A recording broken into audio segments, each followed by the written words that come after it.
Sharp right angles, clean lines, a geometric silhouette. Few garments embody both academic discipline and a coquettish brand of playfulness, like the sailor dress.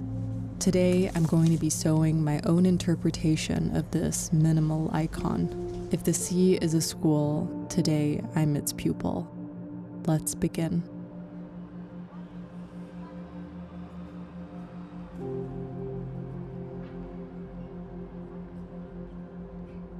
For the shell, I chose this black Rami. It's natural, lightweight, breathable, and has these textured micro creases that bring the right amount of life to this decidedly two-dimensional dress. I got the idea to work on a series of nautically inspired tailored garments when I found a Norman Norell sailor dress on an auction site. It might have been a Thursday, I was eyebrow deep in admin drama, and none of it seemed manageable despite my best attempts to become more proficient at Notion. But seeing a simple dress with a fun collar, that did nudge a smile out of me that day.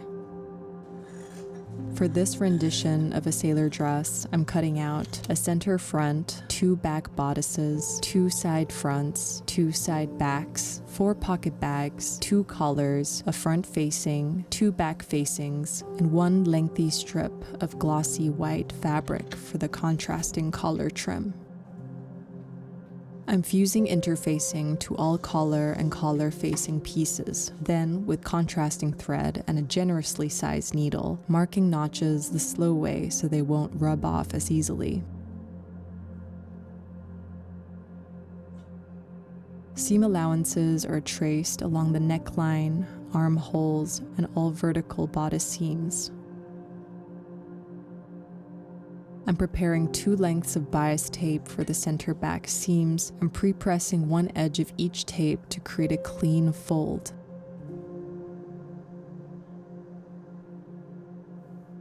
Then aligning the unfolded edge along the center back. These will act as built-in bias tape to wrap around our raw seams later. Stitching this in place with a 0.5 centimeter seam allowance. I'm aligning the 2 back panels along the center back seam and securing these from the hem up to where the zipper will end. Stitch in place, then press the seam open, extending beyond the stitch line. Next, I'm installing my invisible zipper. For a more thorough step-by-step tutorial on how to install one, you can check out my in-detail invisible zipper tutorial.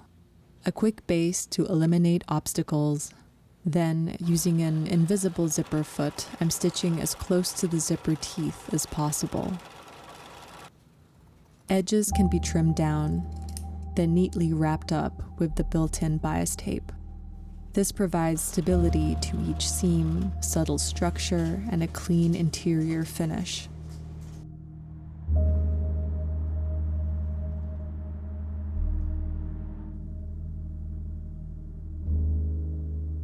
I'm using the same bias tape technique down all vertical seams of our dress panels, stitching these all with a 0.5 centimeter seam allowance.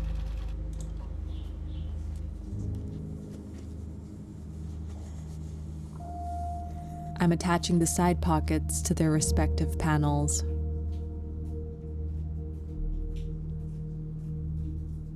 Stitching these in place, then pressing each pocket bag over. I'm combining 2 panels by aligning them right sides facing, making sure to treat the bias tape as part of each panel. Stitch in place, press open, then grade to satisfaction. As we did down the zippered back, we can then wrap all raw seams up with their embedded bias tape.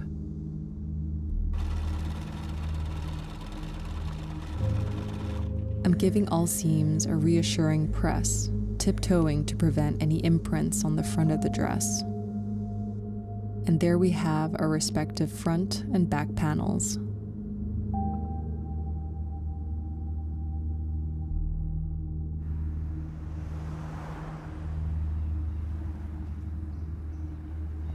To join the front and back, I'm starting at the top, aligning the shoulder seams right sides facing.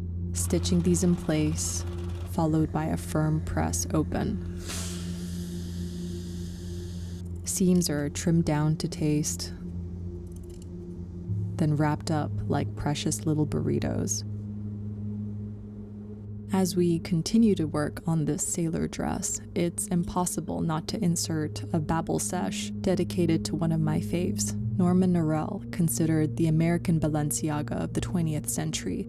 He had the no-nonsense, elegant, and beautifully made uniforms for day, the fantastically dramatic, Louisa Casati-inspired razzmatazz glamour for night, and in between both of these, there was his penchant for nautical nostalgia, sailor-inspired silhouettes that drew from his own childhood wearing Peter Thompson's sailor suits. Between the 1940s and 60s, he released several nautical-inspired collections, featuring billowing skirts, his favorite, and full sleeves, his signature, always finished with a structured silk bow lined in organdy. Norell is, in a way, directly responsible for the state of nautical ready-to-wear today. Moving downstream, I'm joining the two main side seams, pinning both ends in place first, right sides facing, then securing everything in between. I'm stitching down and around, forming little Dumbo ears at the pockets. I'm wrapping up the pockets, then doing the same for the side seams.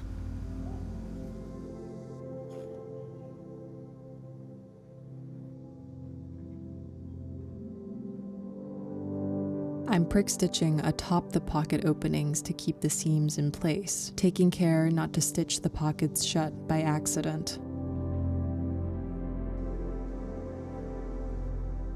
Talk of any nautical wear is probably inconclusive without mentioning Princess Diana. Her two-tone ensembles honored royal traditions, Prince Charles himself serving in the Royal Navy, and established a recognizable personal aesthetic that helped her navigate the strict dress codes of royal life. Key fits include a Belleville Sassoon sailor suit for her engagement announcement to Prince Charles, a Catherine Walker suit dress while attending the Royal Naval College, another Walker creation worn to the Royal Ballet at the Berlin Opera House.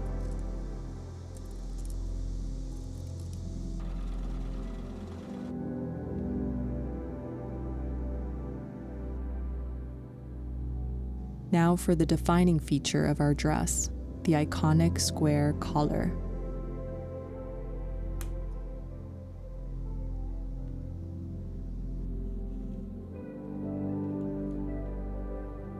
And stitching around the edges, leaving the neck opening unstitched.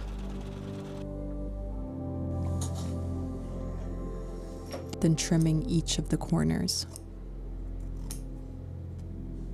I can then prepare the seams for the flip side by pre-pressing them down first.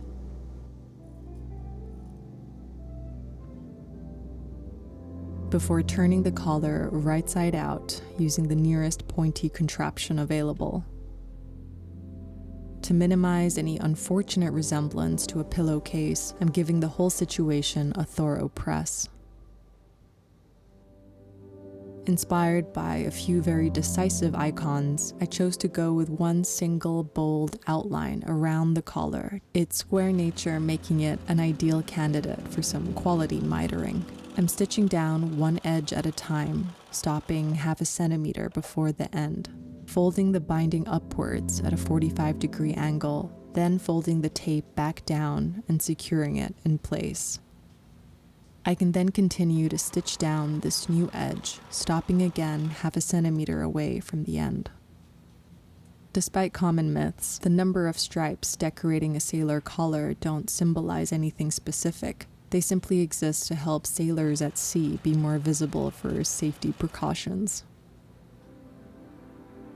Once all edges are neatly tucked away in place, I'm then turning over to work from the other side of the collar. I'm folding down the tape edge, using the stitch line from earlier as a guide. To secure, I'm opting for hand-sewn felling stitches and some silk thread.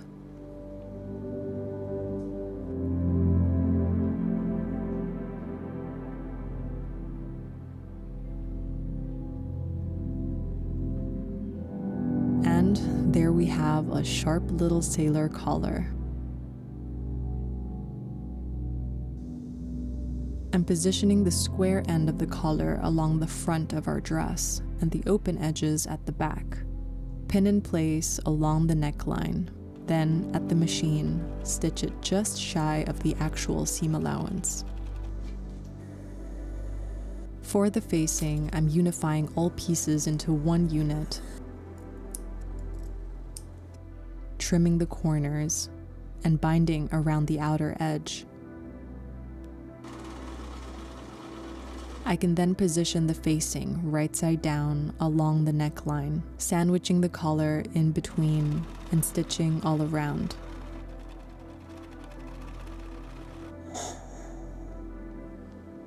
Flip this over to the inside of the garment and prick stitch along the inside rim.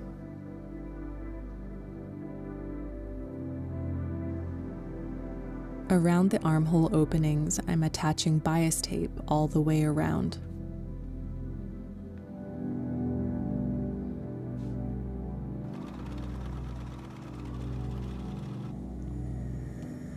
I can then fold the tape twice over into the armhole interior.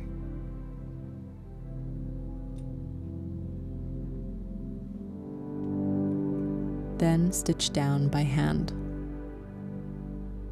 A good press to smooth out our wrinkles.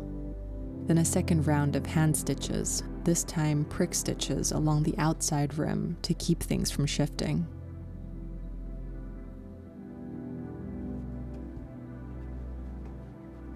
After allowing the dress to hang overnight to settle into its natural fall, I'm tackling the hem.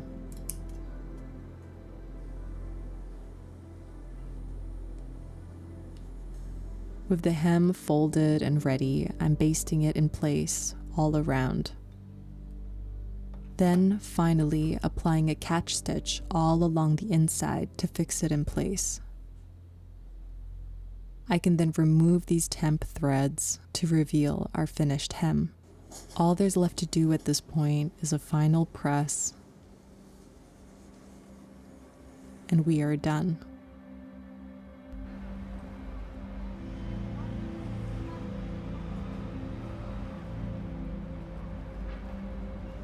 Creating this dress has been a reminder that not everything needs layers of complexity or embellishment.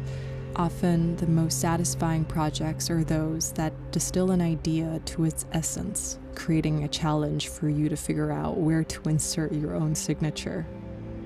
I hope you enjoyed this one. If you did, don't forget to give this a like and subscribe to see more.